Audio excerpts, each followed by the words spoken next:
the mic and it's over to Mr. Peter Woods, the chair of this technical session.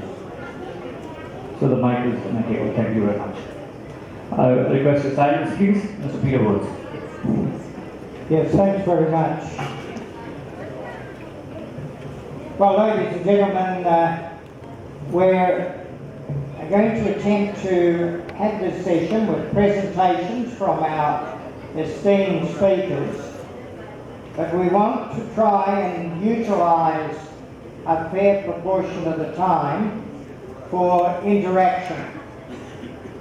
It's no good just listening. We need to listen and we need to comment and relate this to our own areas of governance.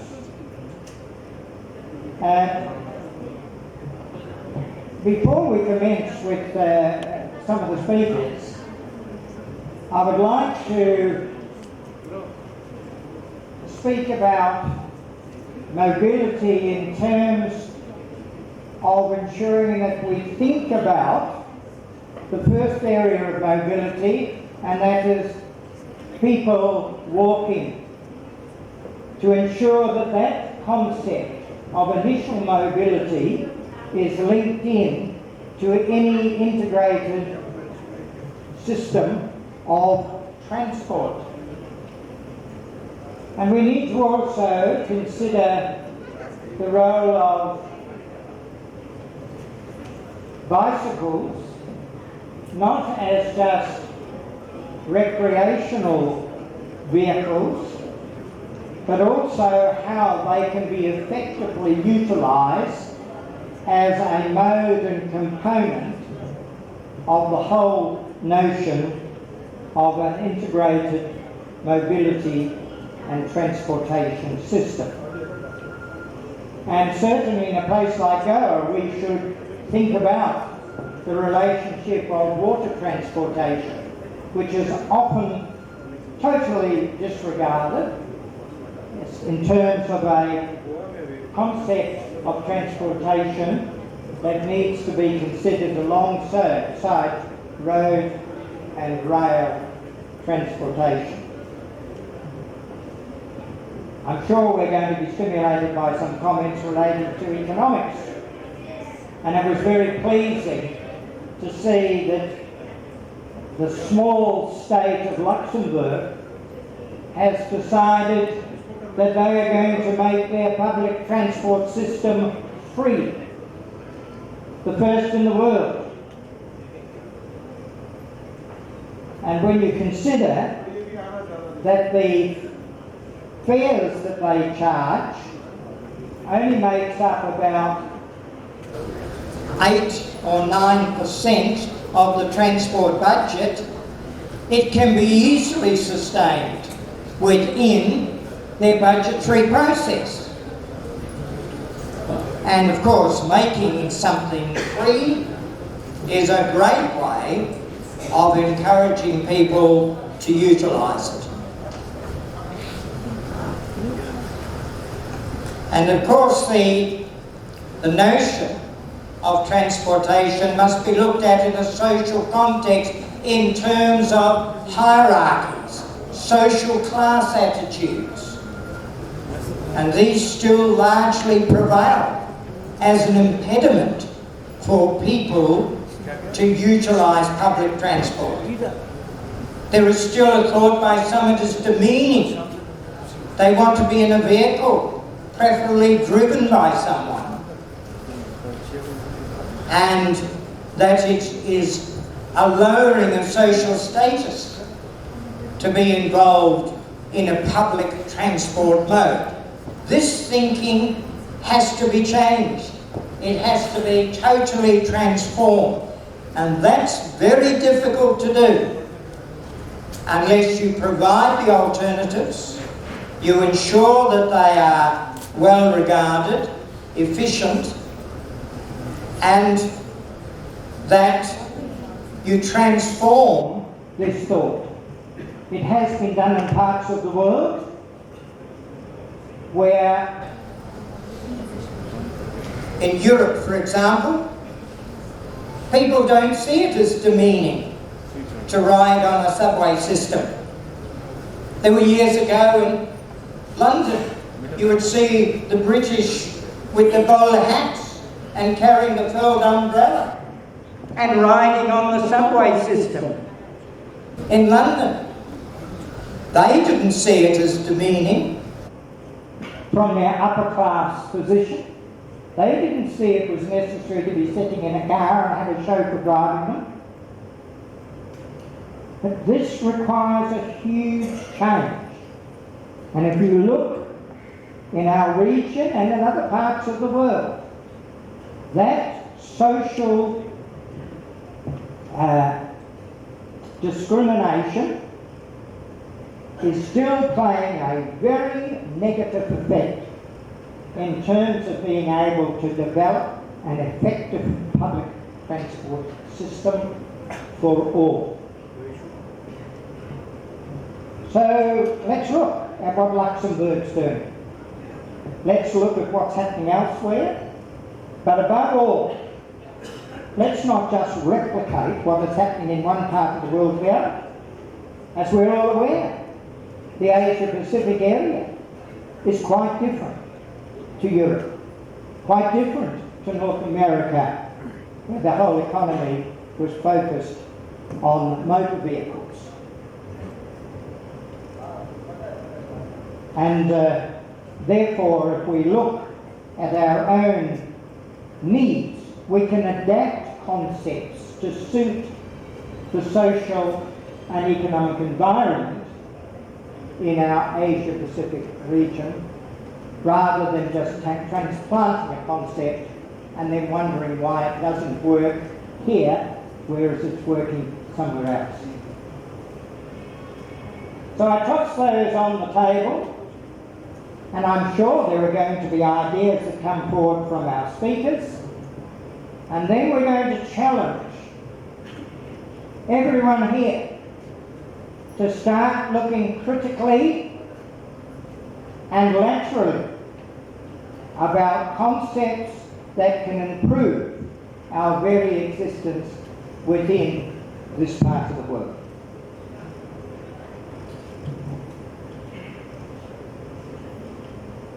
The first speaker, and I'm only going to briefly introduce them, because in the book that you have a profile of all the speakers, and therefore you can read the backgrounds of our esteemed speakers, rather than me going through it when you've got it before you in the book.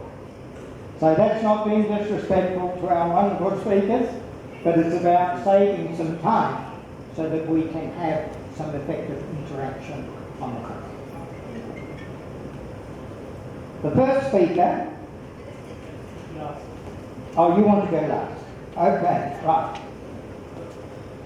The first speaker will not be introduced because he will be our last speaker. So our first speaker is well known to us all. Dr. Singh is the former Asia advisor of UN Habitat, has served with distinction in many capacities, and has a wonderful profile in the conference booklet. Dr. Singh.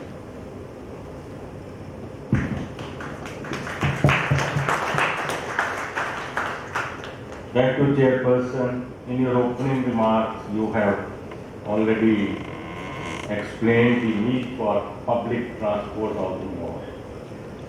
And the subject which I was given to speak about is on public versus private transportation. And I would like to mention the word public here does not mean that transport which is run by the government alone. It also includes, let us say, buses which are run by the private sector. Public transport also includes, in that sense, also taxis, which as a matter of fact are utilized for various purposes. And private largely is basically your personal private cars, your two-wheelers, your like that. I actually work with an organization at present which is called Busworld, which is Belgium based, and they organize and promote bus transport all over the world. They work in different parts of the regions. Let me basically, can you just please move on? Yeah.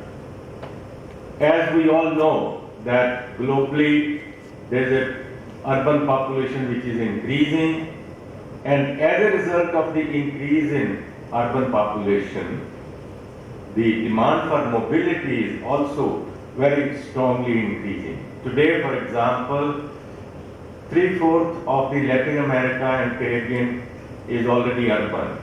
Asia and Africa, 55% urban. I come from India, where as a matter of fact, almost 33% population is urban. So the world is mostly urban, and cities will continue to grow. Next slide, please.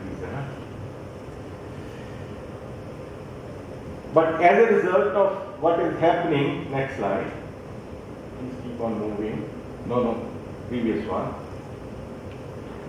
You find this is the kind of situation we are having. People, as a matter of fact, do not wait for public transport because the public transport system that is available in most of our Asian countries, very particularly South Asian countries, it's horrible situation basically. Not so good, not so, as a result, people do not depend. They have to go for work, they have to do other things.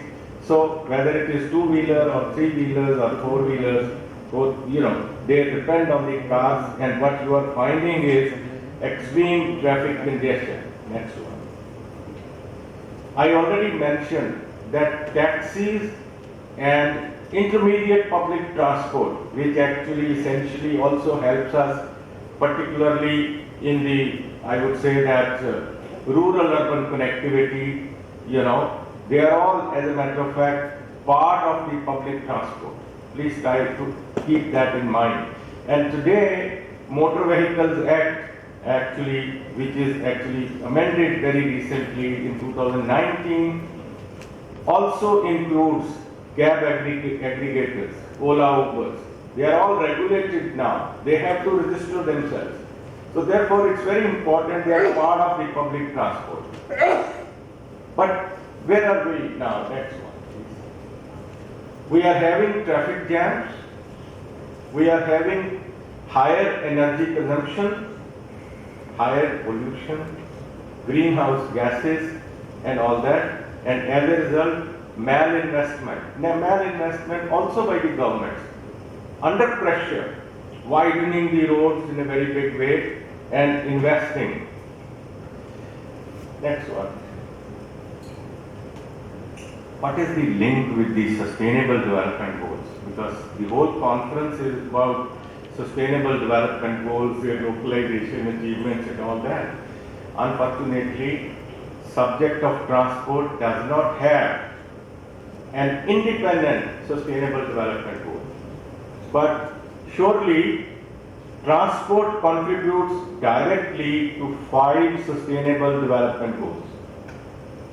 Whether it is road safety, energy efficiency, Goal 7, Sustainable Infrastructure, Target 9, Urban Access, Target 11.2, Fossil Fuel Subsidies, Target 12.c, like that. They are directly contributing to various targets of the 169 targets that we have under those 17 goals. There are several under indirect also. I will not detail them, I have just put them on the slide and this will be available with you. Greenhouse gas transport emissions, the global scenario unfortunately is such that transport affects the global climate and have negative impact both on human health and ecosystem. And therefore, the transport sector, which has been emitting around 7.5 billion tons of CO2, representing 23% of global energy-related emissions, we have to find a way, how do we minimize it? I think that is the issue. Air pollution caused by transport, less certainly better. The city of Delhi where I live, one of the city which is listed among the top most polluted cities in the world. So I'll not again giving the details because I'm told the time is so limited. But I think what I'm just trying to highlight is that air pollution is also caused by transport in a very big way. More the number of cars, more the air pollution.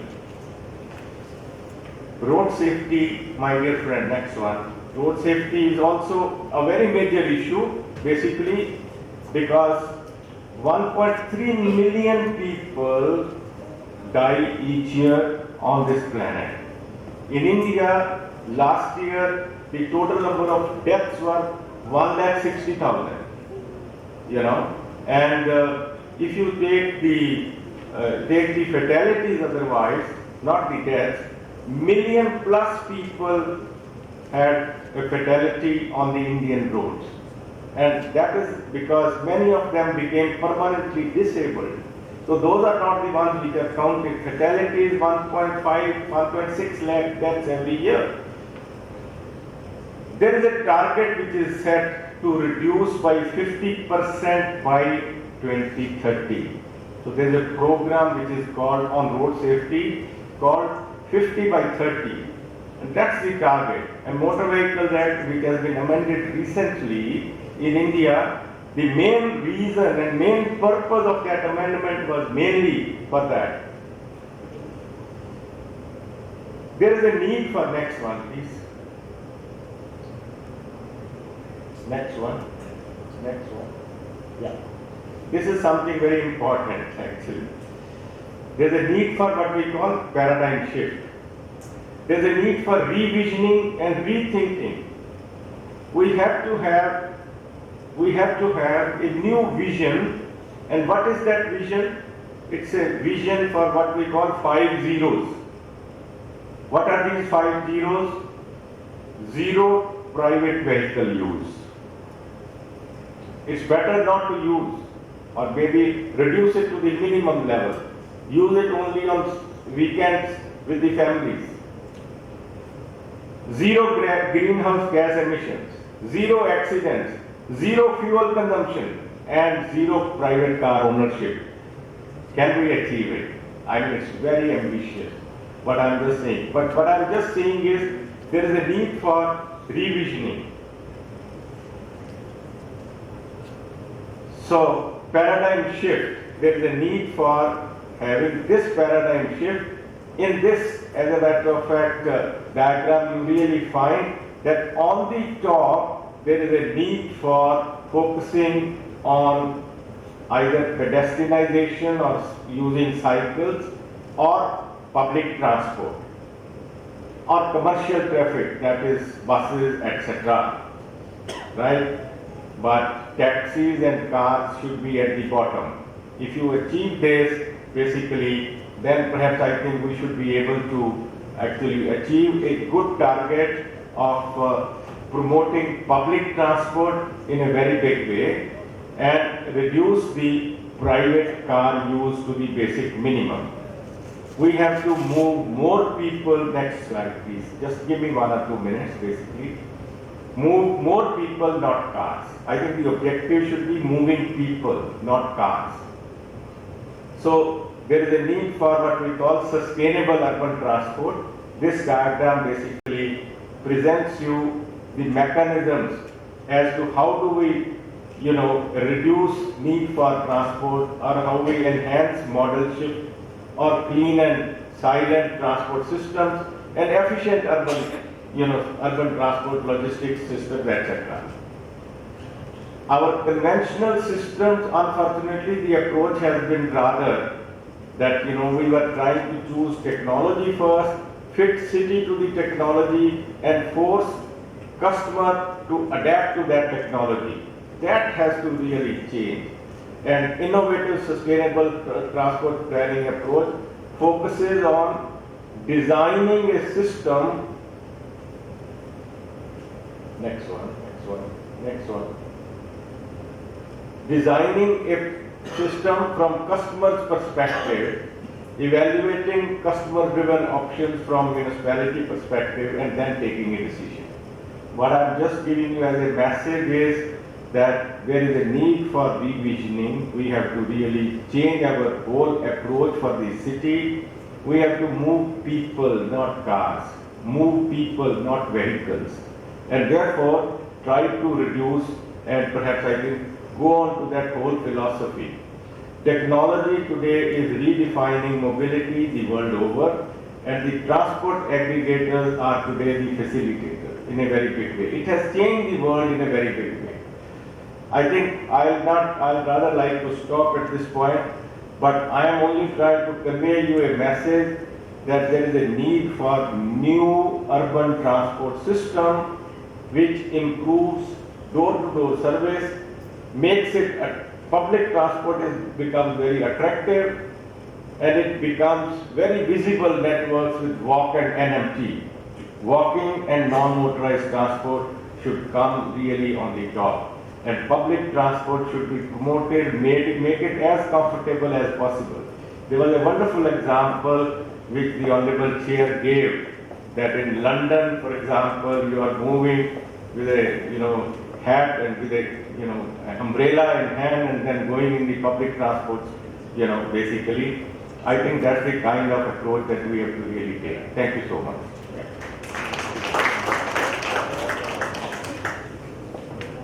Thank you very much, Dr. Singh. Our next speaker will be well known to all of you, Mr. Jairaj Phatak, who was the former Commissioner of the Brihanmumbai Municipal Corporation.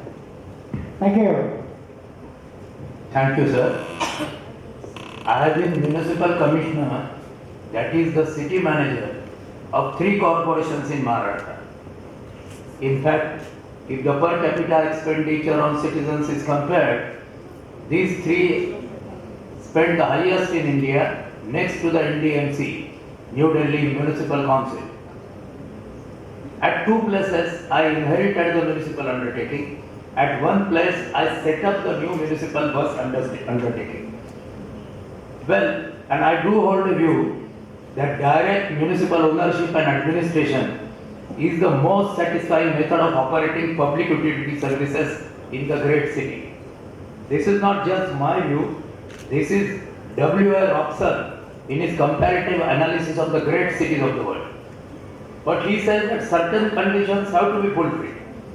First, the local government must cover a sufficiently large part of the population. The area should be sufficient. If the area is split up into small municipal bodies, it will be difficult for them to run their own undertakings. Secondly, the city management must be democratic, honest, and able to provide capable management. In the Maharashtra system, there is a transport committee of the municipal corporation which runs the bus transport undertaking, and the bus transport budget is approved by the municipal corporation and incorporated into its own budget. Thirdly, public utility services should not be run primarily for profit to relieve taxation, but in order to provide good service at the lowest possible cost to the citizen. Now India, although it has not remained in the poorest categories of the nation, is still a less developed nation. Even in India, there are many people who can afford personalized modes of transport, and they do prefer it. So the common man travel to their place of work by the municipal owned bus transport or the railway transport or the metro transport if it is easily available. So it has to be democratic, because the locally elected corporators suggest which routes to choose, which routes to close, and new areas which have come up in the city, it can be rapidly developed by municipal transport. In fact, the city of Navi Mumbai, New Bombay, near Mumbai, really got speeded up in its development only when the CIDCO, City and Industrial Development Corporation, set up a railway line by meeting more than 50% of the cost of railway line. When the railway line was put up in the New Bombay area, rapid transport was possible, the cost of the railway could be loaded on the plots that were sold by Cisco, and the entire new city came up very fast. In fact, Robson further said that a public corporation, even if it is a statutory corporation or a state-owned company, independent board or commission, is a much more remote body to the ordinary citizen. Ordinary citizen, the way it can go, he can go to municipality. He cannot go to the state electricity board or to that matter. A metro company may be owned by a corporate, may be owned by government, but still distant from the citizen. The man in the street and still more women in the home is scarcely aware of its existence. Upstate boards and non-executive directors are removed from any living contact with the government. So, the bus undertaking directors ideally should be elected through the government. Then one of the most important developments are bus priority measures. We have gone in large ways for reserved bus lane for priority areas. But my experience is, at many places, reserved bus lanes have been constructed, but the buses have not been bought in that much number as to allow a continuous flow of traffic. So with the result that a reserved bus lane makes it unavailable to the cars and the traffic, and sufficient buses are not there. Development of proper parking area. This is a great problem in all well-established cities in India. There is not enough parking. If parking is available, it is away from the home, and citizens who have been conditioned to parking their vehicles next to their house are reluctant to use the parking.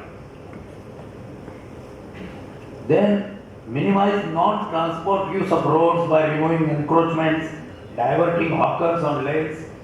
This has been substantially achieved by sending hawkers on lanes of less traffic. Identify traffic zones in CBD, parking of vehicles in side lanes. This has been possible except in very thickly congested cities like Mumbai. In Mumbai, as such, the land is so inadequate that such parking measures, consulting pedestrian plazas or precincts, but grades separating heavy traffic junctions, that what we call flyover in India, have been by and large successful to ease up traffic on the cross junctions.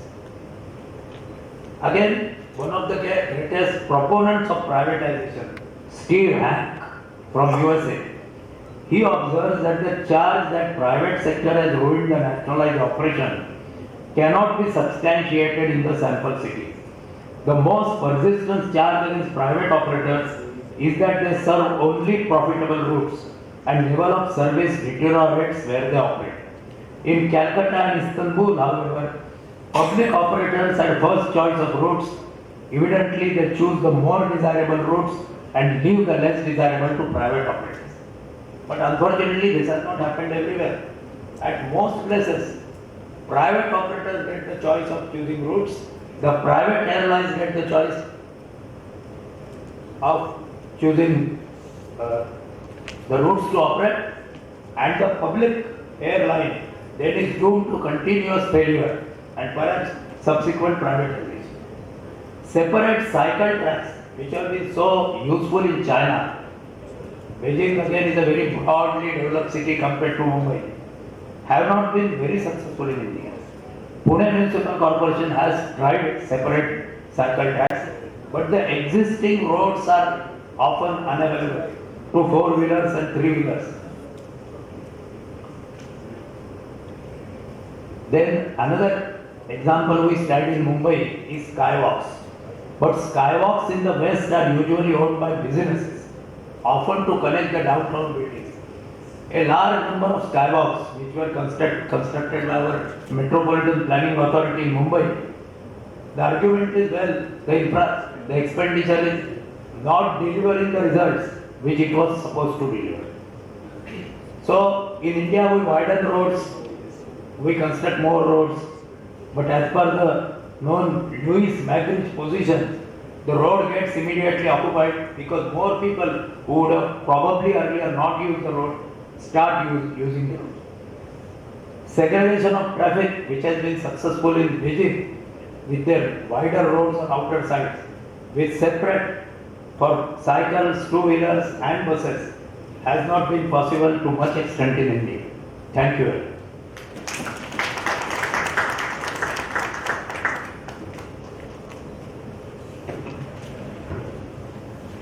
Thank you very much.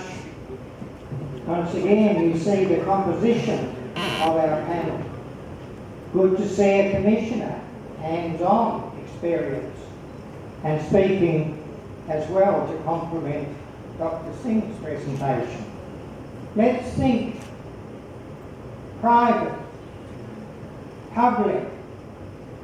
Is this the debate, or is it transportation facilities for the people in a mixed economy?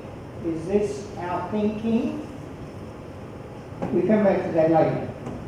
Right, our next speaker is from the India Director of the Clean Air Asia. We have Ms. Prarthana Borah, who has worked here in India and across the region and has good experience in China as well. Thank you. Good afternoon. It's really nice to see at least 60% of the audience back after lunch, because I know this is also a difficult session for us as speakers to keep you awake, especially when we're talking about figures and stuff that is not usually what you want to discuss after lunch.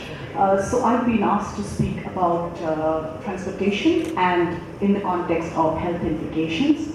My presentation would mostly speak about transportation in the context of air pollution and how we as an organization look at an integrated transport management system which contributes to better health of people.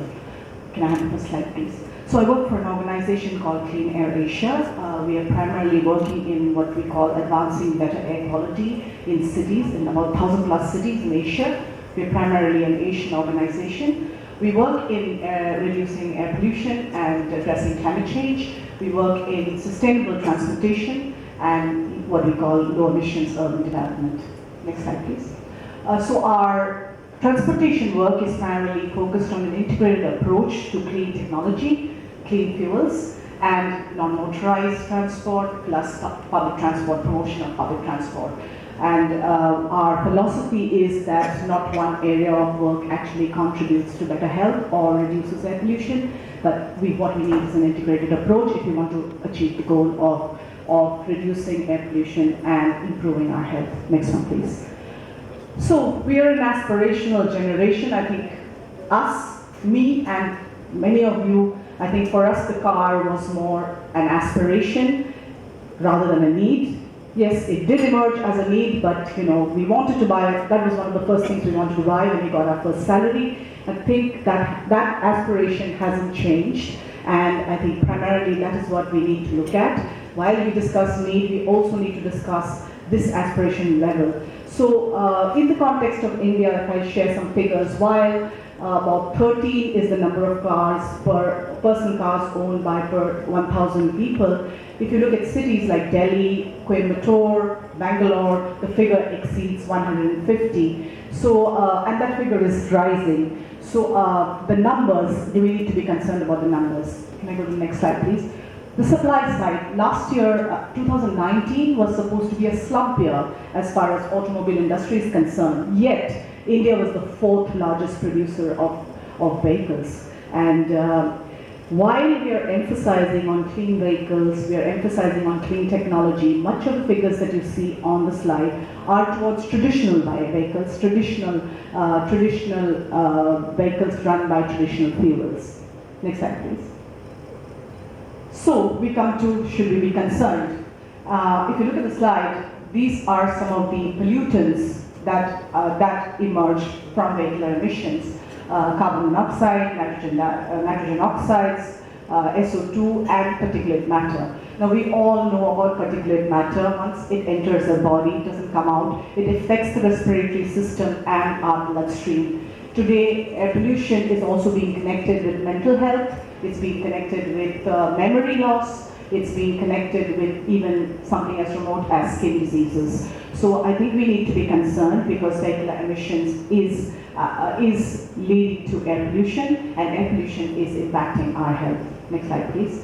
So we did a survey in about 465 cities in Asia, and 99% of those cities do not adhere to the WHO standards of air quality as far as PM2.5 is concerned. They do about 65% adheres to about the WHO interim standards, but the issue is that we need to be concerned because Asian cities are, the reason for the air pollution is rapid urban development, rising vehicular population, and huge energy demands. So you know, it's a common problem whether it's South Asia, East Asia, or Asia, that you know we have a very serious issue in hand. Next slide, please. So just to give you a picture, I have this slide which I took from a study that was done in Delhi. This is a graph that shows the transport attributable deaths. Let's not look at the numbers, but if you look at the spread, even clean cities that are considered clean have transport attributable deaths. Like Chandigarh, for instance, Kochi, and unfortunately Punjab is not here, but or fortunately Punjab is not here. But then we must also understand that you know we do not have enough data that correlates transportation and you know exposure-related deaths. Next slide, please. This is another figure that I have, which is basically on transport-generated emissions. If you look at the key pollutants, NOx, SOx, PM2.5, what we can see is that the increase in two-wheelers increases the key pollutants, and it's just to show you that you know private transportation also includes two-wheelers and not just personal cars. Next slide, please. So coming back, what can we do about it? The problem and now the solution. Ambient air quality is basically dependent on emission levels, and emission levels are basically dependent on three aspects. One is the technology, which is the engine characteristics. The second is the fuel characteristics, and the third is how you use the vehicle. Next. So when we talk about strategic transport management, it's not just about public transportation, but it's about addressing four basic areas. So we look at emission standards from a technology perspective, we look at transport planning and demand management, which I talked about right in the beginning. There's something that we don't talk about, the inspection and maintenance part of in-use vehicles, older vehicles. That's an area that really needs to be addressed even when it comes to public transportation, because there are a lot of buses which are running which may not be new vehicles, so we can't really talk about introducing buses, but existing buses which are actually contributing to emissions. And finally, of course, the fuel, because clean fuels play a major role as far as addressing air quality is concerned. Next slide, please. So just going a bit into the technology part, I'd like to mention about vehicle and fuel standards. We're all talking about electric mobility, but we're not talking about what is going to happen in terms of the standards for the existing vehicles. So I think as far as policy is concerned, we need midterm targets, we need short-term targets, and then obviously we already have some long-term targets. We need to talk about how the testing is done on in-use vehicles, and finally the inspection and maintenance programs as far as phasing out of vehicles that are already existing, so that you know the move from technology is more in a smoother manner rather than just introducing new technology. Next slide, please.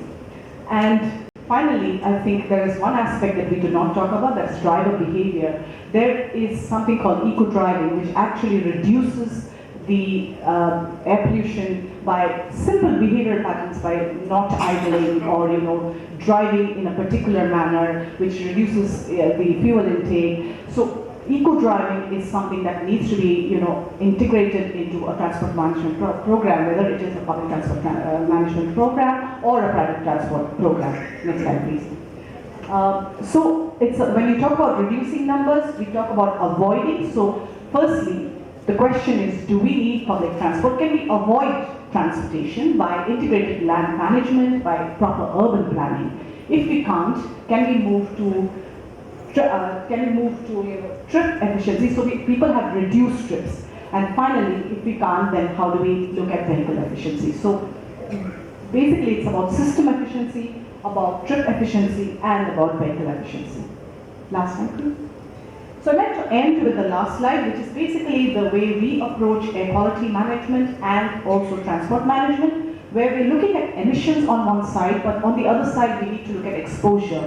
What we do not look at enough is the health exposure, and we're always talking about key pollutants. We have data on key pollutants, but we do not have how the pollution is impacting the people who are living around these areas, high transportation areas, or even how much time you spend in a vehicle when you're traveling from your work to your home. So that actually helps you establish objectives, identify gaps. It helps you find and analyze management options and develop strategies as far as an action plan is concerned. And whether it's public transport or private transport, I think nothing is relevant unless it's localized, is assessed with the data, and it's actually planned in a very local manner with stakeholders being engaged. Thank you very much. Thank you very much for those insights. And I think one point you made we need to consider for our discussion, the land use planning. That can be very central to this.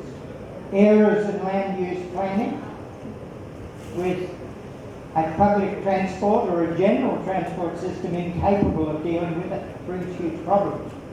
Maybe it can be addressed at the initial stages rather than as an after effect. Our next speaker is Dr. Sewa, who is Professor in the School of Planning, just as what I mentioned, planning, in Delhi. Thank you, Professor.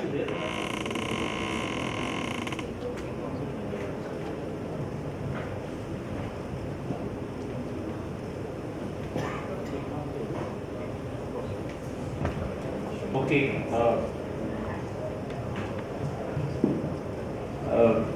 I think you have to just you may start, please. Friend, there is some problem with the PPT. The range is not there, but you will excuse me. I may skip some of the slides as it is not required and has been already covered by the earlier presenter also.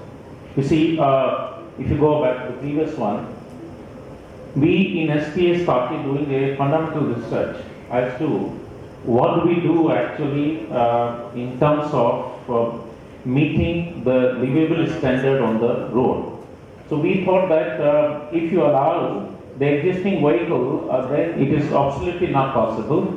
If you want that the ambient air quality on the road has to be improved, you have to cut down in state weight 30% of the vehicle.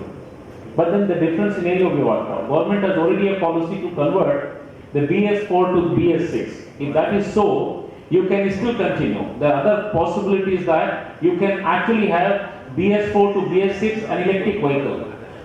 Since I do not have more time to discuss, but I think although my topic is on electric vehicle, but I am right in the beginning saying that all the vehicles cannot be substituted by electric vehicle. And that is absolutely not possible and not desired also. Can we go to the next page?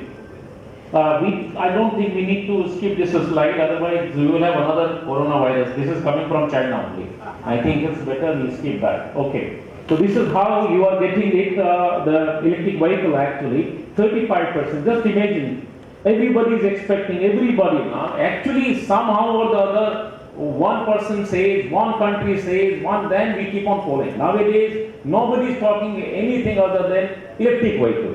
But not understanding there are constraints behind, and I will explain to you. Please understand that in India, we have about 35 vehicles per 1,000 population. And if I take about 135 million population, then 1350, it comes out to be about 50 million vehicles actually. And even if you take 35%, it comes out to be about 7 lakh or so. So this is how the electric vehicle have been growing.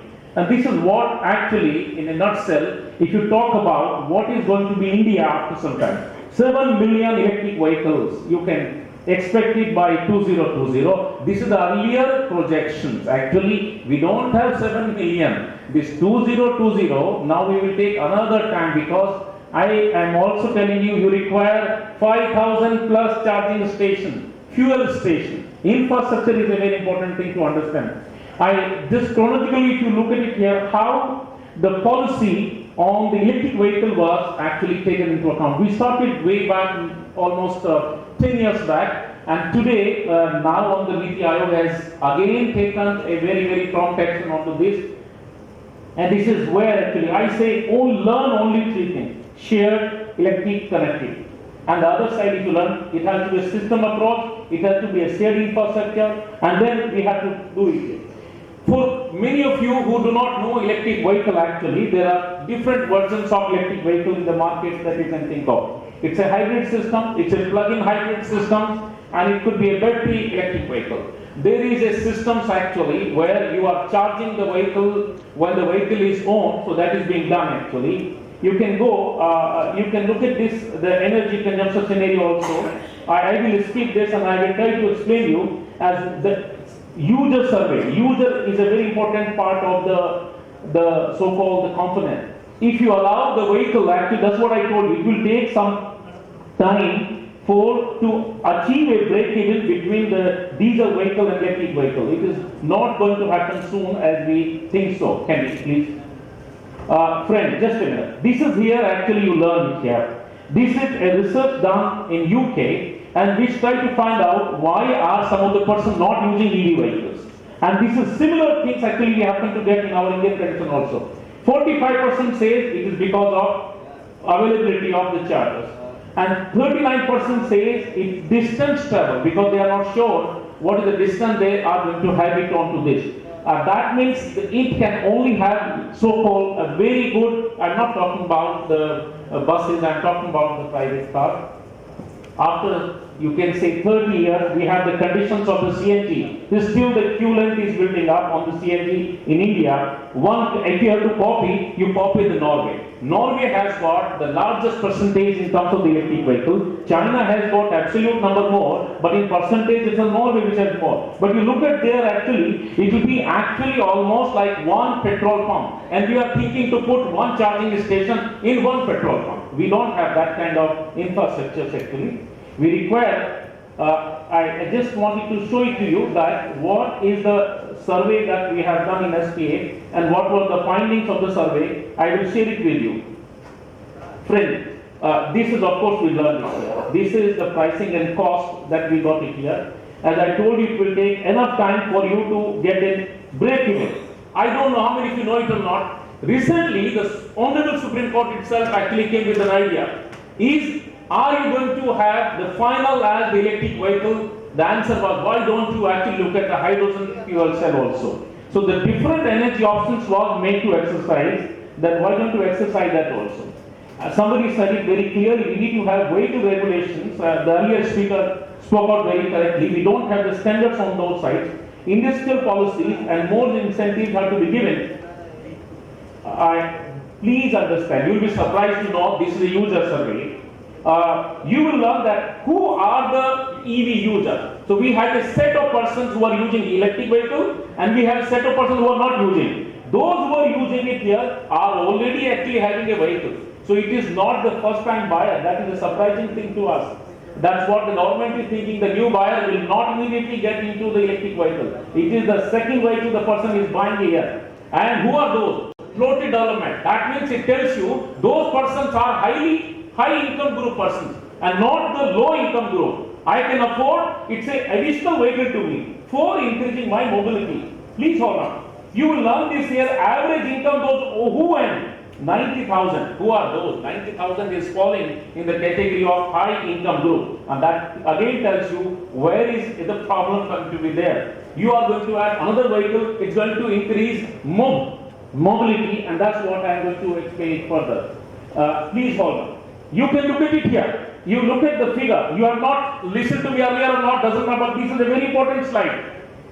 Those who are making trips by electric vehicle, they are 3.4, non-electric vehicle 3. And similarly, the kilometer is also increased. What it means actually, what electric vehicle is going to do is increasing your mobility. In fact, substituting, unfortunately in India, some of the trips which could otherwise be by pedestrian or it could be by cycle, and we are making it by the electric vehicle. So it is one of the important things that we need to talk about. Are we going to have electric vehicle in such a way that we will have a substitutions of these very environment friendly modes, cycle, pedestrian, by the electric vehicle, or it is going to be altogether different? And this is the next slide, please. You can again look at it here. This is factors which influence the purchasing of the vehicle and which does not influence it here. Why are you not buying it here? They say very clearly, right hand side, look at it, absence of charging and income. Actually, how many of you are here? If I ask you, if the vehicle costs you 20 lakh, how many of you will buy it here? You will not raise your hands. Okay, thank you very much, you are not raising. And that's a proof that you will not buy it. What it means actually, and we did a survey again, where can you buy it here? That will come in the next slide. Look at the second slide, which tells if you spend 50% extra money, then only we can actually buy it. If you 5 lakh, 7.5 is okay for me. But I can't afford to go for 10 lakh. What it means, the person who will buy will be the one who is in that income band. It is again, I am pointing that point, and this is where the government needs to consider what do we need to do that. Again, those who are purchasing, those are, look at the 60% of the person are having additional vehicle. It's only 35% they will replace the vehicle and not that they will buy the vehicle. You can go to the next please. Hello. Finally, what we learn from here, the earlier speaker has very well pointed out that we need to have the different charging infrastructures. These are at actually different levels. We have put it in such a way that these organizers can directly address to the concerned person, whether it's a charging infrastructure or it is in terms of the battery. Battery actually was very important. I did not point it out that because for technology oriented, we require a huge time for charging actually. We need to do that also. So where do we do the charging here? I have missed that slide quickly. Those persons who are using the electric vehicles actually are charging in, where are they charging here? They are charging in parking lot. Do we have a provisions of the charging infrastructure in parking lot? Probably no. So this is another question I think we need to talk about. If at all you are going to have this, please understand 3 kilometer, the by user person says we want the charging stations. And you have roughly 3.3 million kilometers square of Indian area. You just imagine how many charging stations. None of the planning proposals, none of the development proposals have norms for providing the parking infrastructures or infrastructure for electric vehicles. So the very important thing is that we can do this, we can do this. Who will provide it here? Where will the land will come in here? Will it be at a neighborhood level? How will you provide it at the city level? How will you provide regional level? Who will be the institutional in charge for that? Thank you very much.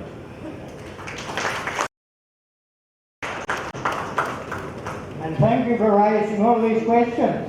Very important. Another question you might raise, Professor, is in using electric vehicles, how is the electricity generated? Yeah, that is right. What is the impact on the environment if you are burning coal to create electricity, and is it any different to the fossil fuels that you may be using?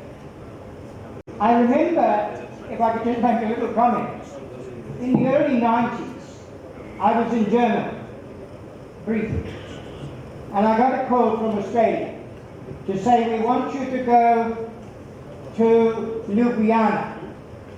I said, where's Ljubljana? They said, Slovenia. I said, where's Slovenia? They said, come to the old Yugoslavia. Ah, I know. And they had developed very sophisticated electric motor vehicle, and they had the prototypes, and they wanted me to go and see it and to take information back to Australia. What happened to that? The oil companies bought out every innovation and mothballed it. because they were not going to have an interference with their exploitation of oil. There could have been electric vehicles in place. Well, how long ago was that? Over 30 years ago I went there to gather the information to take back to the Australian government. We must think through exactly the circumstances, and I think our good professor has given us a challenge there. Thank you. Our next speaker is Mr. Utkarsh, Dabhade, who is the Managing Director from Throat to Miles Proprietary Limited. Thank you, sir. Thank you, sir. It's a great honor to be here and addressing the South Asia City Summit. The topic given to me is transportation choices, convenience, road power and regulatory framework. I'll try to do justice with my topic in the next 7 minutes, whatever is possible to me.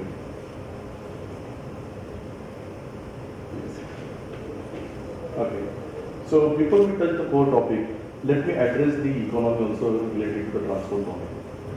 Many times in the media we understand that from last couple of years, the manufacturing industry is going down. However, the manufacturing industry which are the OEM for the vehicle, but if you see the consumption, it is going up because transport is essential. If you see the car manufacturing is going down or car sale is going down, but again there is the subscription economy which is booming up. The aggregation is going up. The consumption is higher with a different giant which is coming across the country. There are various services which we feel that the public is moving from the capex to opex. What that indicates that we all are moving towards the subscription economy, and the transportation, which is the third largest cost or a second largest cost for individual family after his grocery, right, or the home needs. So we are all moving towards the subscription. Next slide, please. Let me correlate this is the impact to the convenience factor over there. Many times we say that transportation convenience is the choice to the user. Yes or no, both sides out there. Many times it's a dependency. In Hindi we call it as a majburi when it comes to utilize the public or specific transport over there. When it comes to the choice, people want to leverage that. It should be accessible, it should be affordable, it should be available whenever it is required. And that's the reason people prefer to have a private transportation. What is required over here? We need to motivate the people to use the public transport. Mr. Singh has rightly said that public transport doesn't mean that only run by government. Public transport is something which is, aggregation or private operator who are playing a good role for that. It could be taxi, it could be buses, or it could be any mode of transport. There is a single occupancy vehicle on the road. If you see in the morning or evening, many times when you are in the approaching office or homes, you see that only one person is sitting in a car and there is 3 seats or 4 seats are vacant. We need to motivate these people to adopt the mass mobility. And that's what is the next task of the government also, and the next task of the industry also. The city infrastructure across the country now, I'm talking about particularly for India context, a 5,000 plus kilometer train track is coming, that is metro track is coming. A 1 kilometer apart distance for each metro station. We are talking about almost a 5 kilometer radius people. In that 1 kilometer radius people will always prefer to walk. So we are talking about a country's tier 1 and tier 2 city. 30% population will always prefer to walk, and they will not prefer to adopt any mode of transportation to reach their first time. That's the reason we need to have the right infrastructure over the place. Thanks to Niti Aayog, thanks to the agencies which are contributing more on that. On a dais, we have two great gentlemen over here, Mr. Phatak and Mr. Bagde, who are representing the country's biggest municipal corporation, and they are doing a lot for this part. Let me move on to the next. So when it's a convenience, nowadays people prefer that transportation should not be the one which will having the hassles. It should be accessible over the mobile app. It should be available on a click of the button. It should be door next to your door. Now what exactly and how we can address this issue over here? Next slide please. Country at a large, we really need this. Whether it could be IC engine or whether it could be electric vehicle. It depends on the time and period, how we'll adopt how will able to replace the fossil fuel with the electric vehicle or the hydrogen cell over there. But my first mind, every day the leisure transport or the business transport are quite minimal as compared to the, you can say, the competition with the, the population. 75 crore people is the population of the country which are working. These people need to go every day to their offices, work, business, whatever reason, and they can come back to home. They need their first mile connectivity. When I say 5,000 kilometer track is coming, this 5,000 kilometer track will require a first mile connectivity. My first mile connectivity should be anything. It could be auto, it could be a taxi, it could be bus, for that matter, red one is the government, or it could be a private bus. Altogether, I should have a single seamless experience for first mile, 4 mile, last mile. One ticket experience or multiple transport. And that is what we are looking forward. This should be the solution, and we are contributing a lot on that part as a All Mile as an organization and Go Mile. We have implemented this concept successfully in Hyderabad, where we are doing the first mile and last mile connectivity for Hyderabad Metro and various corporates over there. Tandemly, we should not be in a competition with the government institution, because government establishment has their own role over there and they are doing a lot for the country from last couple of decades. We should complement with them, and that is the thought process where how best we can complement, how best we can take a different class of people which are not adopting the mass mobility and taking them to the government buses or taking them to the private buses with the aggregation platform. And that's how we can achieve the multimodal transport. Next slide, please. Now the pro-poor, that's another subject. In our country, if you see that subsidy is something which is more prominent, people feel that something should be free, something should be available. I have a different thought of opinion over here. Transportation should not be free. How come it could be free for everyone? John is earning 10,000 rupees salary and Henry is earning 1 lakh rupees salary. Both are sitting into the same vehicle, which drop them in 5 rupees per 2 kilometers. I think it's an injustice to the people who are doing a taxpayers' money. There should be segregation. On demand, there should be a subsidization. And government has implemented it very well. If you see the Ujjwala Yojana, the best part, nobody has thought that how the subsidy can reach to the every individual family who are in need. On demand, the subsidy has to be given to that. And the same way, if there is a technology role plays there, you need to click on that. There are multiple animations. Just reach to the last. Just reach to the last. Thank you so much. Just hold on. So, we need to have a framework or a technology integration in such a way. You should give the benefit to the pro-poor. The needy one should have, utilize the same transport facility, and the people who are not actually in that bracket should also leverage the same infrastructure. But there should be differentiation in terms of the subsidy. But the fare should be common, and that would really help for the government institution also. None of the government agencies or municipal corporation transport institution is in a profit. I understand that they are not a profit-making organization, but whatever burning they are doing, it's again a taxpayer money. They are taking from the the municipal corporation in terms of 2,000 crore, 5,000 crore per annum or for the program of 3 years. Somewhere we need to control this mindset, and the change management is something we need to bring to the country, where everyone need to utilize the same common infrastructure, or where the needy one should have the subsidies over there. Next slide, please. I picked up it from the economic forum over there. The cheaper is the option, and the accessibility is the one which as a part of of framework we need to provide. In the interest of time, let me just move on to the next slide. This is the last slide. I'm spending time over here. A regulatory framework. I'm really thankful for the government agencies, a lot of initiative from Smart City and the Niti Aayog, what they are contributing into for the road transport authorities or the Ministry of Road Transport more. There are various guidelines has been set. In the last 1 decade, it has been revised a lot. I understand as a country we have multiple states and each state has a different policy. There is no common regulatory framework over there.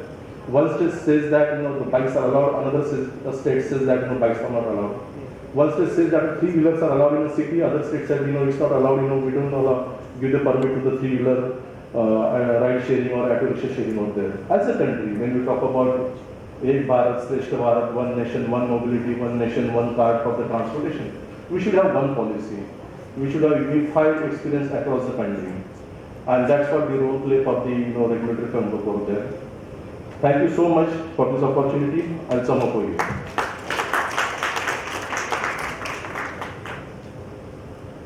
Thank you very much. Our next speaker is Dr. Surender Kumar Bagde, the General Manager of the Brihanmumbai Electric Supply and Transport Undertaking. And because you don't have his profile in your book, I'll just briefly indicate that the doctor has completed more than 3 years of service in the Indian Administrative Service, and during his long career he promoted domestic and foreign investment in the industrial sector in the state of Maharashtra. During his tenure with the Industrial Development Corporation, he was involved in the formulation of the state's policy on the field of information technology and biotechnology. Thank you very much.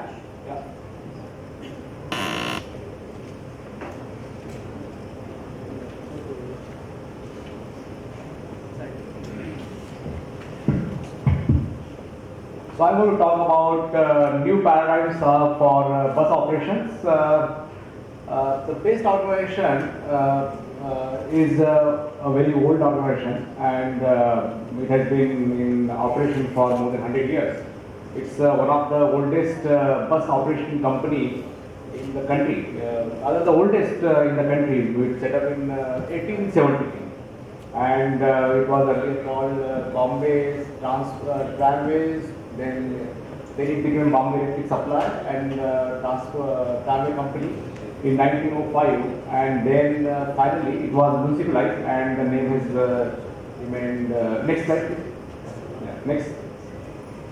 So the base has two wings: the supply, like providing electricity, and the bus transport. So I'm going to talk more about today about the bus transport. So at one point of time, we had around 4,300 buses, and that number went down for some reasons. And we also that time carried more than 45 lakhs of passengers in 2010-11. And right now we have around 3,200 buses. These buses are owned by a base, and we operate them. Now on the top of this, we are adding buses on gross cost contract, and that's around 400 number now. And this is the experiment which started only a few months back. First time ever tried in the city of Mumbai at such a scale, and I think we have a much bigger plans to implement that. And the revenue is generally now, because of fare rationalization, is around 2 crores per day. Next slide, please. We also, as I think the focus and the trend of the day is e-bus. So we are also on the path of e-bus. And when we talk about that, like we need alternative models of bus operation. Fuel is one of them. It's not that only the fuel can provide the most clean air in the city. I think what we need is higher quality bus transport. We have also been able to implement and take help of Government of India schemes for procuring and running buses. We already have around 40 buses in operation. Electric buses. These buses are around 6 buses are our own, and 40 buses we got it to a wait list contract. They are working very well. Experience is very nice. And in FAME 2, we got around 300 buses, and in next 9 months those buses will be integrated in our fleet. Now, as far as electric bus is concerned, the cost is very high. And my experience is in past 2 years, I have been seeing that it's very difficult to get the cost lower. So our indicator is the cost we pay per kilometer. Like we have generally a 10-year contract, and then we say, okay, given the subsidy level provided by government of India, how much we are going to charge. And I think that per kilometer has actually gone up. So there are some states who are saying we don't want electric buses because they are very costly. So I won't name the state, but they said our buses because. So I think the point is we want more number of electric buses, but at the same time we also need to know what is going to be the cost implication. Now, in general, about the public transport in Mumbai, the railways are the primary source of public transport in Mumbai. They carry around 7.5 million passengers, and they are lifeline for the Mumbai. Without them, I think the city is not so much. But waste also plays very important role. We are now carrying around 3.2 million passengers currently, and there are taxis, share taxis, and autos and rickshaws. What also happened is there was a reduction in number, as you have seen, the buses number went down, and once you have less number of buses, it actually promotes other modes of transport which you want to replace with the buses, and that's what actually happened in Mumbai. The buses went down, number went down. The passengers actually went from 40 to 43 lakh to 22 lakh, and this 32 lakh number which you see, I will tell you how we came to that number. So basically, at some point when you are getting good traction, I think you have to keep that traction going up, and if you don't keep that going up, then what happens is what we have experienced in Mumbai, the number actually went down. There is a lot of congestion. And alternate IPT modes actually increase a lot, like share taxis and all that, which we are trying to now give a competition. So, in any public transport, two essential factors, and I think that's at the very heart of efficient public transport system, which is fare and tickets. If you have this combination right, then I think the public transport system works smoothly in terms of getting more people to choose public transport and avoid other modes of transport. Now, if you don't make these two combinations work in tandem and in right proportion, then I think things don't work. You have buses, but fare is very high, people will not choose. So that's what we did in recent time in Mumbai from past 2.5 years. We have been working on this. Recently, it got good traction. So what we did is on 9 June 2009, we reduced number of fare slabs to 4 from 15. We made fare quite reasonable and affordable. We said, let's see whether it can work, and it did really work. So for 5 kilometers, 5 rupees. Non-AC is 5 rupees, AC is 6 rupees. 10 kilometers, 10 rupees, and 15 kilometers, 15 rupees, and more than 15 it's 20 and 25 for AC. And actually it did really well. In few days, the number of passengers went from 22 to 32 lakh.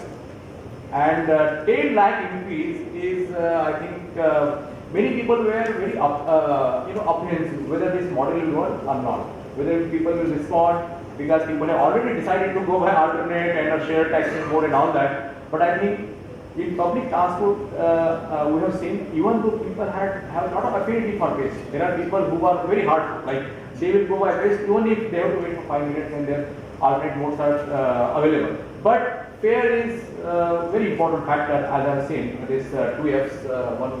Now, second factor is frequency. If you have good fare but you don't have frequency, then it can't work. And that's what we did. We augmented frequency to this gross cost contract model, what we call in India the wait list model.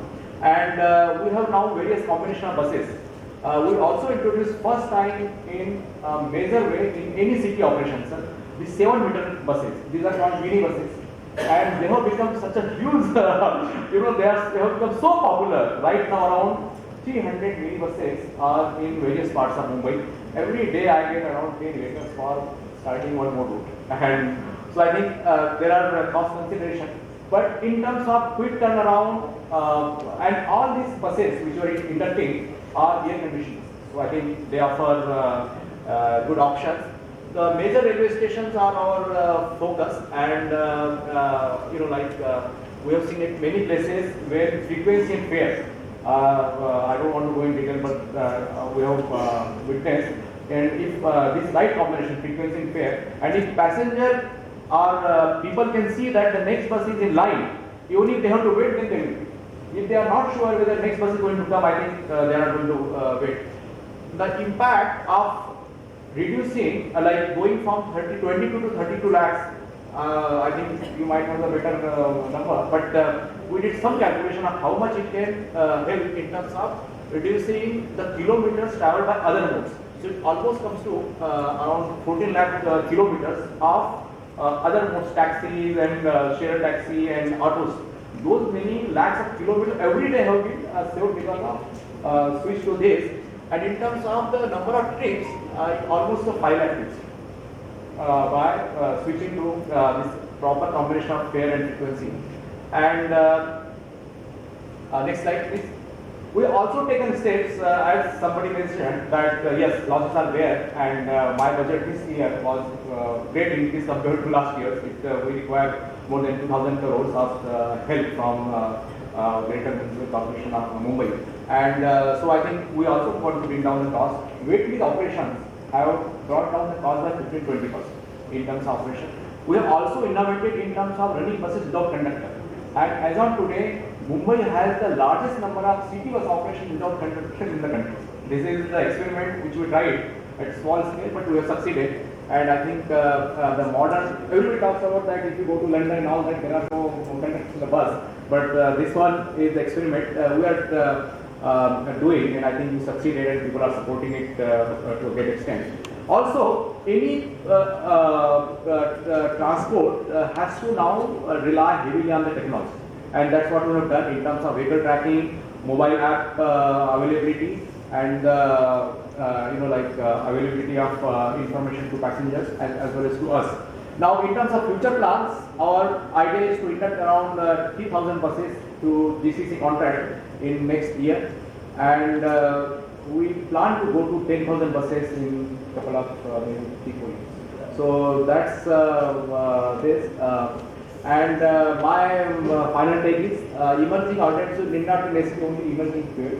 It's also emerging alternative in terms of bus operations, like what combinations you can provide, which will get more people to choose bus operations. Thank you. And our final presenter is Dr. Ravindra, Council Member from the All India Institute, a man who's had a distinguished career in the public service of India.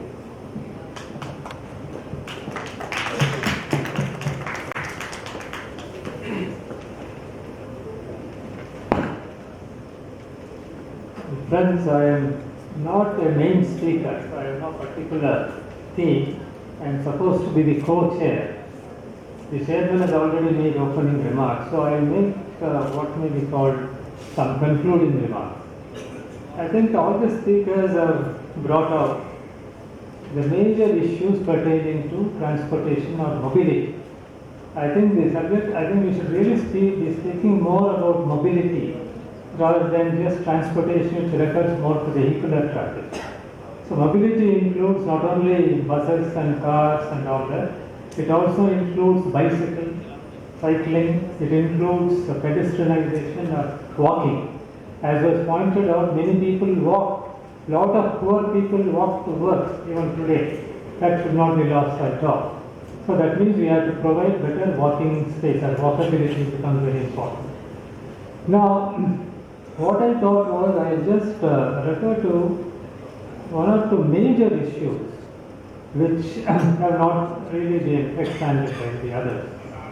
See, there are two important issues when we talk about mobility, or any subject for that matter. One is policy.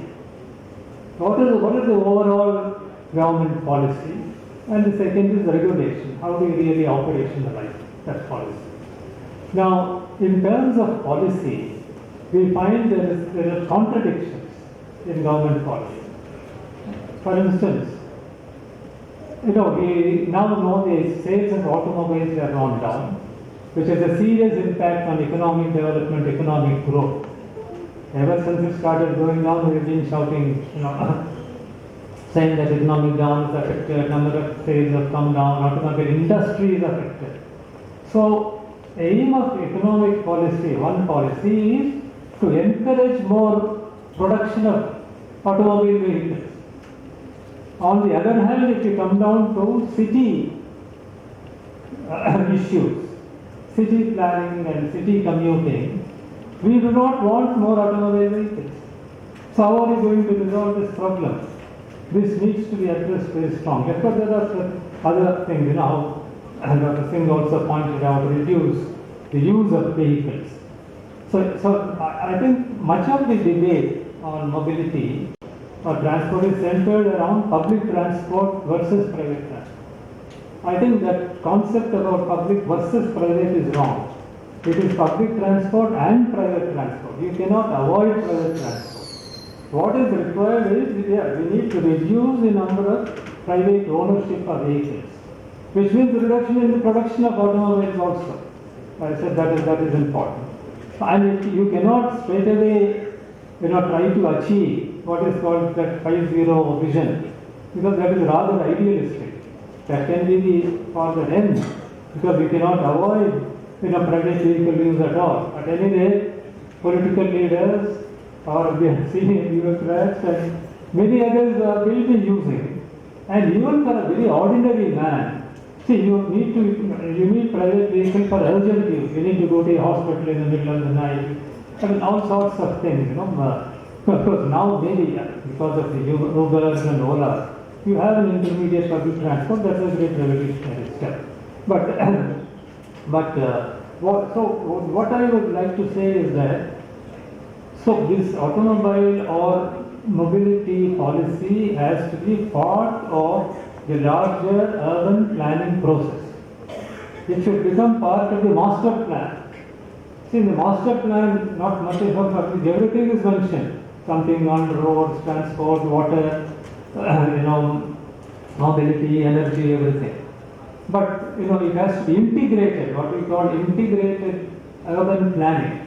That is the need of the hour. So, which means it is not merely use of vehicles.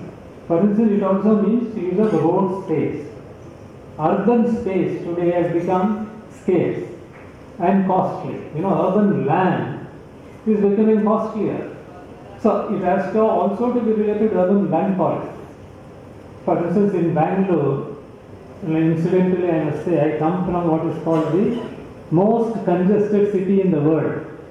Recently, a survey showed that Bangalore is the most congested place in the world because going by the speed of vehicles, especially in peak time, Bangalore speed is just about 14 kilometers per hour or so, which means you can't move fast. So commuting, that is the speed.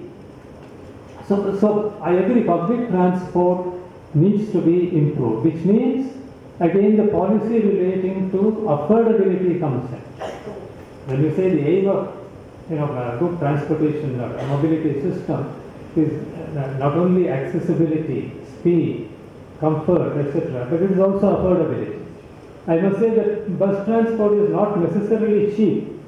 For instance, in places like Bangalore, I think the last speaker made a reference to direct tariffs in Bombay and all that. But many people can't afford that also. So that is another very important point that needs to be taken into account. One more is this last mile connectivity. So you may have good public transport, buses or metros these days. But unless, after getting down or at the metro station or a bus station, to reach your house or workplace, certainly, last mile connectivity is required. And Ola or Ubers cannot be afforded by probably half the population. You must also know that in urban population, there are a lot of urban poor people. So, which finally, I would like to refer to, it's apart from, new modes of transport, electric vehicles. Electric vehicles may reduce, emission, carbon emissions and bring down some pollution. Pollution is a major issue. But it doesn't bring down congestion because the number of vehicles, probably will increase. Electric vehicles or some. So, are there ways by which, we reduce commuting? So, for instance, today it is said that instead of, commuting, you telecommute. Nowadays, you can, use your telephone and solve a lot of problems. You have video conferencing. You have a virtual reality. For instance, one of the very best practices adopted, I must say, in Bangalore and Karnataka, High Court, for instance, they said they were using video conferencing to speak to the prisoners. So there are lots, thousands and thousands, lakhs of under trial prisoners. And every time they have to be brought to the court. Again, police jeeps, vehicles, congestion and so on and so forth. So now they are using these virtual courts. So modern technology is not necessarily related to government technology. There's transport technology, but other forms of technology which can also contribute to that. Finally, let me say, whatever may be the methods, electric vehicles, public transport, etc., etc. If you really want to achieve the final goal of safe mobility, reduced timing, less use of private transport, it all depends on what may be called human behavior. So the psychological people must be prepared to accept it, and therefore today we speak about behavioral change.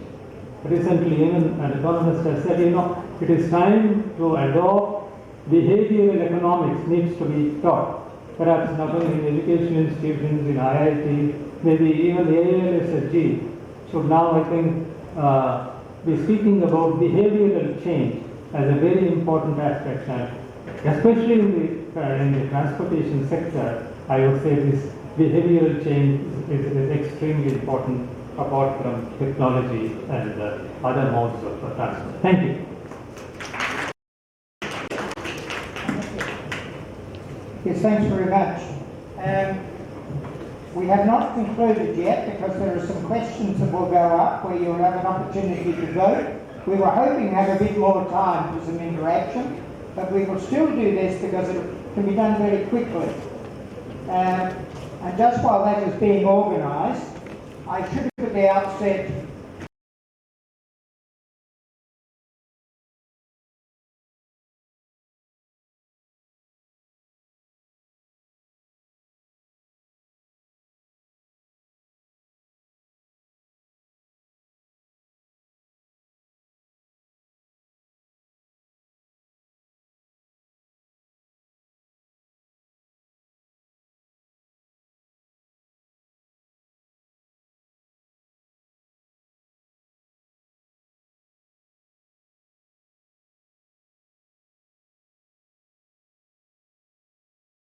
I agree with you. If only we could get India and China working effectively together, that would be the powerhouse of the world. And so bear in mind, you have a good person who wants to engage. And I'll talk with the Audience Institute more about that for that purpose. Now, we have some questions that are asked. Not asking anything. What? No questions. No questions. I guess. We can't have questions at the moment, I'm sorry. But we have we got these?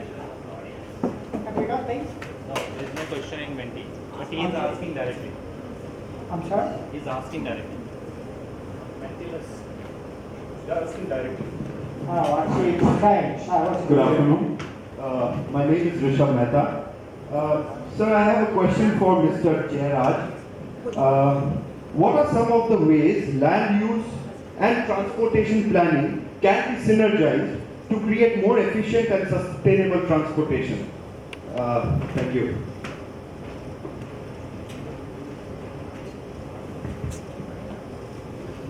Well, whenever a new town is set up, you usually visualize the width of the roads that will be required, the traffic junctions, that is what we call flyovers, how they can be developed.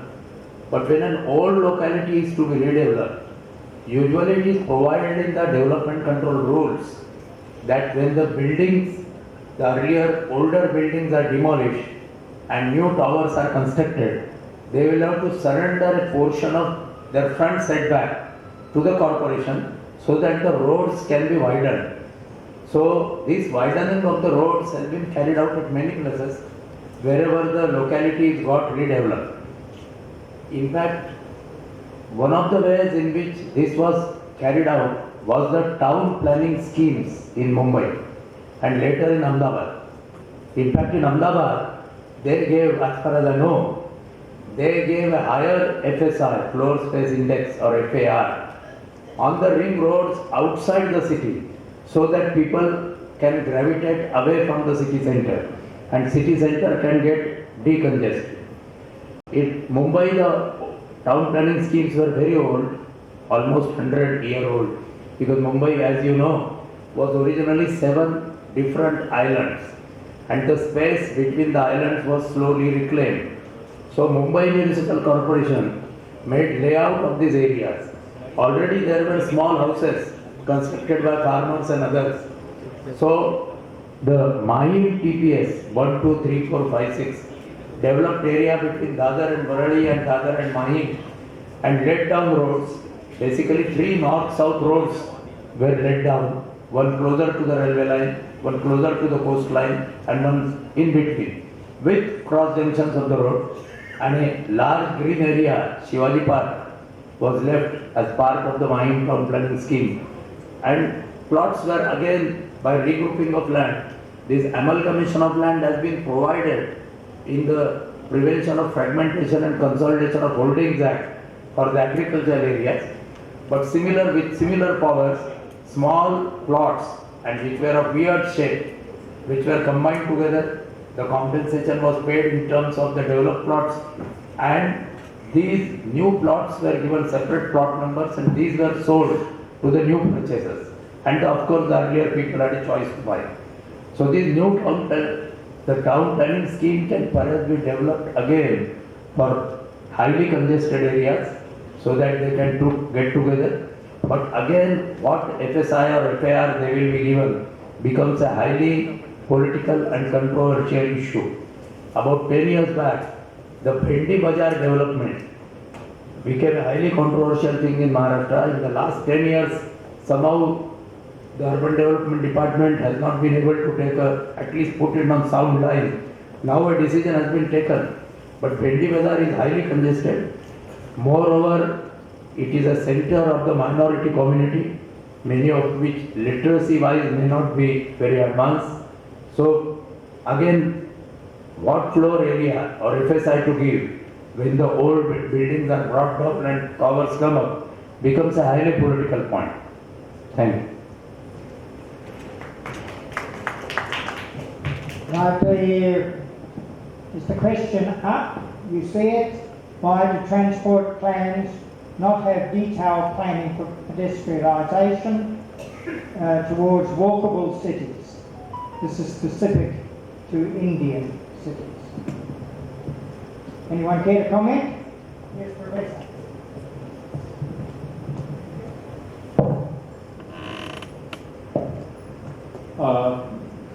The question itself is not correct, actually. It is somehow, we say transport plans. Those who have asked the questions or somebody who asked it, just I want to update. Earlier we used to have in India what is called comprehensive transport plan. Comprehensive, then it was changed to comprehensive trans-mobility plan. The latest one was mobility plan actually. Those who are aware of this, there is in mobility plan itself, our concept never start from vehicle but always start from pedestrian only. So this I think just I want to update, and somebody who asked these questions, already there is a provision for that. Thank you, sir. I'll add something. See, walkability of the footpaths, pedestrian areas are not really part of the, at least in practice, not part of the transport policy. It should form part of, as I said, the master plan where they design the space for roads, for footpaths, for drains. So, entire planning of the urban space. I agree it is, very little attention is paid to good footpaths. So today in congested cities in Bangalore, for instance, I would like to walk as much as possible, but I cannot because the footpaths are so bad and crossing the road is a hazard. So I think a lot of attention needs to be paid to walkability, and that should form part of the entire transportation network.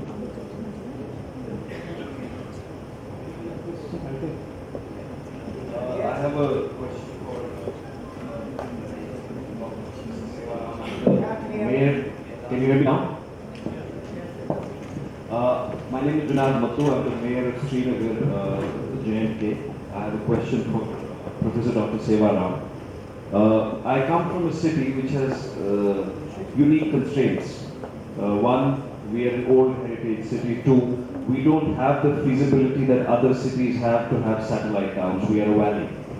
And I'm sure a lot of cities in the country have those challenges. Our population, like elsewhere, has increased. We are a city of nearly 1.4 million now. And as I said, we don't have the accessibility to have satellite towns. In that scenario, you have this old heritage city, most of which in the interiors has these historic lanes and by lanes, and you have a mushroom growth and multiplication of vehicles. We are trying to work on mobility solutions. We are trying to work on, smart walkways and integrated solutions in the city. But our challenges, from what I have felt at the policy level, is to strike a balance between ecological preservation, heritage preservation, and new infrastructure. In view of those challenges for a city like Surender, how do you overcome those mobility challenges? How do you overcome the fact that we can only develop our infrastructure to a certain degree? As I said, we can't horizontally expand the peripheries of our city. We have space constraints because of being a valley. Thank you. This will have to be the last question because of the timing. Who would like to comment upon that? Anyone? Yes, Professor, you're not being paid on that question.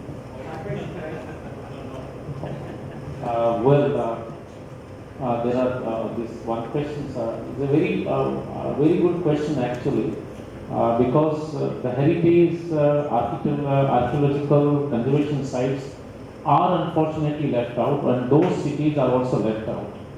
I don't know you know it or not. Now, recently that Srinagar has come up with an idea to prepare a heritage conservation plan, and within that they are asking to integrate the mobility plan. And you will be surprised to know that I am the person who will be working on that. Okay, so you can contact me for details actually. That person. Okay, thank you. Thank you. Let's have a lady to speak. No, I think I just wanted to add that I think that's why I ended my presentation with the fact that I think it's very important to involve local stakeholders, and every city will have its independent solution. And so I think it's not about one size fits all, and this is where probably the dialogue and the local level interaction is important. And for especially for cities like Kashmir, there are heritage examples which can be replicated or at least adapted in the Indian context. So maybe that could be looking at, that could be a very specific discussion to two specific regions like Kashmir. Recently we prepared the heritage, this impact plan for RRTS, Regional Rail Transit System. So nobody thought that Regional Rail Transit System would also have it. Thank you. Good. Thank you very much. This is a good sign because there's more questions, people want to interact. This is a good sign, and we thank the esteemed contributors for stimulating this discussion. Would you thank all the panelists for their contribution? Ladies and gentlemen, a round of applause for a wonderful panel discussion here headed by Dr. Woods. And thank you for those of you who asked questions through www.menti.com. I think those who asked directly were mentors.com.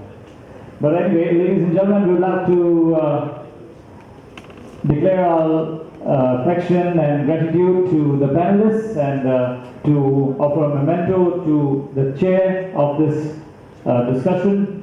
I would request Mr. D.P. Tiwari, Project Director, All India Institute of Local Self-Government, to kindly come forward and hand over a memento to Mr. Peter Woods, the chair of this discussion, who managed it so appropriately and well.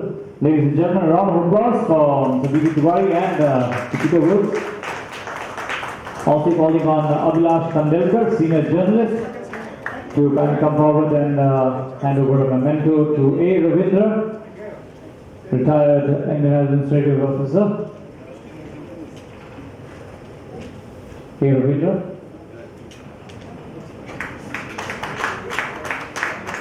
Calling on Sashi Prakash, Commissioner, Chas Municipal Corporation, to kindly hand over a memento to Dr. Jairaj Phatak, former Commissioner, BMC. Thank you, sir. Requesting Ram Kumar, Deputy Director, SCDA Jharkhand, to kindly do the honors and hand over the memento to Dr. Kulwant Singh, former Asia Advisor, UN Habitat. Please put your hands together, Dr. Kulwant Singh. Calling Chandraji, Mayor of Jammu, to hand over a memento to Ms. Prarthana Borah, India Director, Clean Air Asia. Thank you, ma'am. Calling on Ms. Vijay Jadhav, Deputy Development Commissioner, Hazaribagh.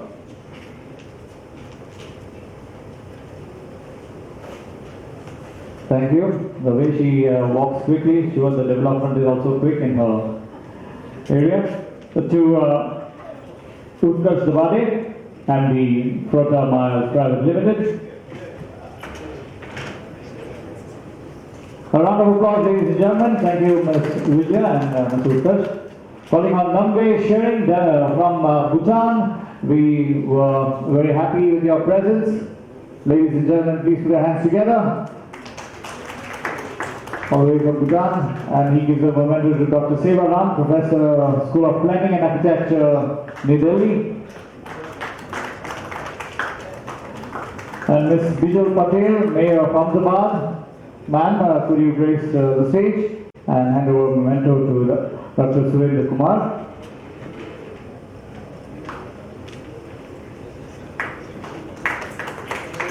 And the chair and the panelists kindly we would love a collective photograph. So all the other ladies and gentlemen who give away the mementos can join for a photograph.